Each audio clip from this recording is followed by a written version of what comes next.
ఈ మూవీలో ఒక స్పెషల్ క్యారెక్టర్ హీరోయిన్ ఫాదర్ రోల్ని పోషిస్తున్నటువంటి సాయి చంద్ గారిని వేదిక మీదకి సాదరంగా ఆహ్వానిస్తున్నామండి. And to present the bouquet we request Harshit Reddy to come on to the stage and to present the bouquet. గట్టిగా చప్పట్లతో సాయి చంద్ గారు వేదిక మీదకి వచ్చేస్తున్నారు. ఆఫ్టర్ ఎ లాంగ్ గ్యాప్ మిమ్మల్ని ఇక్కడ కలుసుకోవడం చాలా ఆనందంగా ఉందండి. Really happy and privilege to have you here with us today. ఇప్పుడు సాయి చంద్ గారు మాట్లాడతారు. సార్,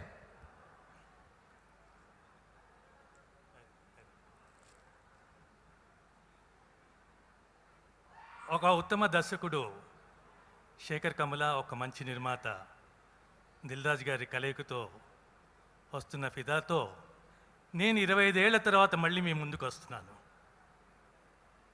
అంటే ఉర్దూలో ఒక సామెత ఉంది,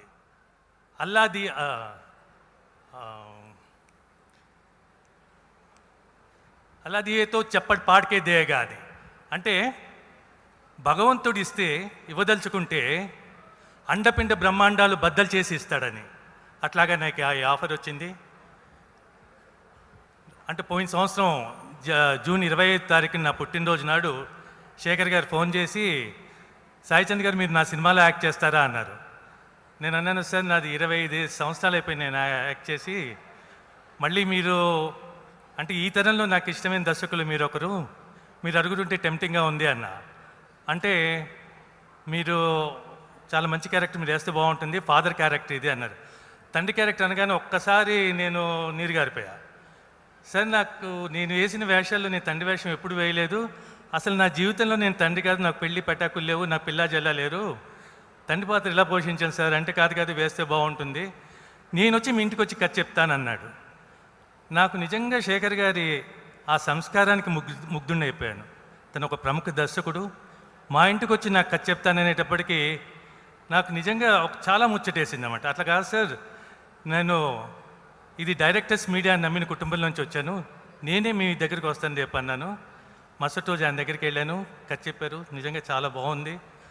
మరి తండ్రి పాత్ర ఎవరికండి అంటే సాయి పల్లవికి అన్నారు. సాయి పల్లవి అంటే నేను నిజంగా 25 ఏళ్ళ నుంచి సినిమాకు దూరంగా ఉండడం వల్ల నాకు సాయి పల్లవి తర్వాత ప్రేమ ఈ సినిమాల గురించి అంత తెలియదు. సరే అనుకున్నాను.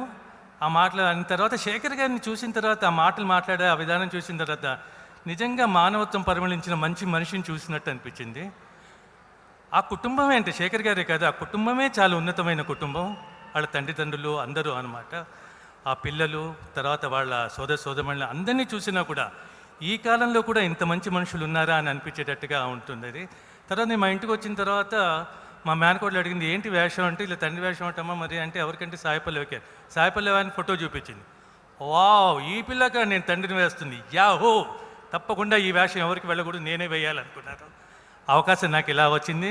తర్వాత ఒక 15 రోజుల తర్వాత రిహార్సల్స్ అని పిలిచారు. తర్వాత సాయి పల్లవిని చూసిన తర్వాత చాలా అంటే ఆ రిహార్సల్స్ చేస్తున్నప్పుడు నిజంగా ఇంత మంచి నటితో చేయడం అనేది చాలా ఆశ్చర్యంగా, ఇంత చిన్న వయసులో ఇంత వైవిధ్యమైన నటన చూడడం ఆ రిహార్సల్స్లోనే నాకు అనిపించింది. అంటే ఒక మాట చెప్తున్నా ఎక్కువగా ఉన్నట్టుండొచ్చు, అంటే మాయాబజార్లో సావిత్రి మళ్ళీ నా కూతురుగా వచ్చినట్టుగా అనిపించింది సాయి పల్లవి చేసి చూస్తూ ఉంటే.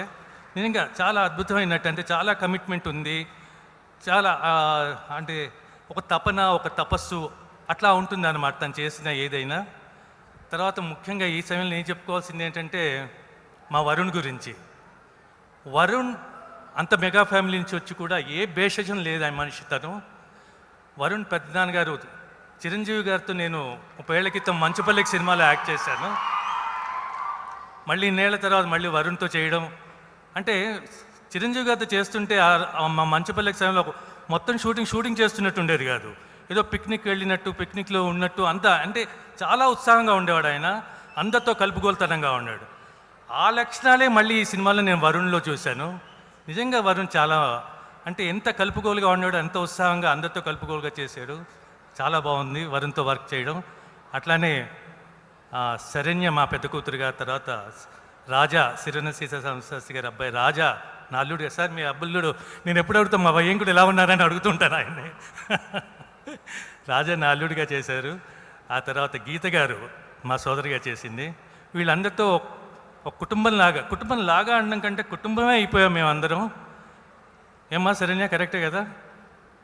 మా అందరి మధ్య ఒక మానవ సంబంధాలు ఏర్పడి అవి ఇప్పటికీ ఉన్నాయి, ఎప్పటికీ ఉంటాయి. అలాగే ఈ సినిమా నాకు ఎంతో ఇచ్చింది. అంటే ముఖ్యంగా యూనిట్ కూడా, అంటే ఈ సినిమాటోగ్రాఫర్ విజయ్ గారు, అంటే విజయ్ గారు చాలా మంచి కెమెరామెన్ కాదు, వాళ్ళ తండ్రి నాగేశ్వరరావు గారు చాలా కెమెరామెన్. ఆయన మార్కెస్ బట్లే దగ్గర వర్క్ చేయడం, వీటన్నిటికీ నాకు ఎంతో ఆనందాన్ని ఇచ్చేది అనమాట. అంటే విజయ్ గారు చాలా గంభీరంగా ఉండేవాడు. ఆయన దగ్గరికి వెళ్ళి అన్ని విషయాలు మాట్లాడుతూ ఉండేవాడిని. అట్లాగే దర్శక శాఖలో కూడా అందరూ, అంటే అనీష్, తర్వాత చైతన్య, సూరి, స్వరూప్, సుచ, వీళ్ళందరూ కూడా ఎంతో సహకారాన్ని అందించారు. ఈ సినిమా నాకు నిజంగా ఎంతో ఇచ్చిందని ఇందాక చెప్తాను. ఇంకొక ముఖ్య విషయం ఏంటంటే, నేను ఫినిష్ అయిపోతుంది. ఓకే, ఎంత ఇచ్చింది? శేఖర్ గారికి థ్యాంక్స్, రాజా గారికి థ్యాంక్స్, అందరికీ థ్యాంక్స్ చెప్తున్నాను. Thanks so much. మళ్ళీ ఒకసారి చెప్తున్నాను, అల్లా మియాదేవ్తో చప్పటి పాడికే దే కానీ. Thank you. Thank you.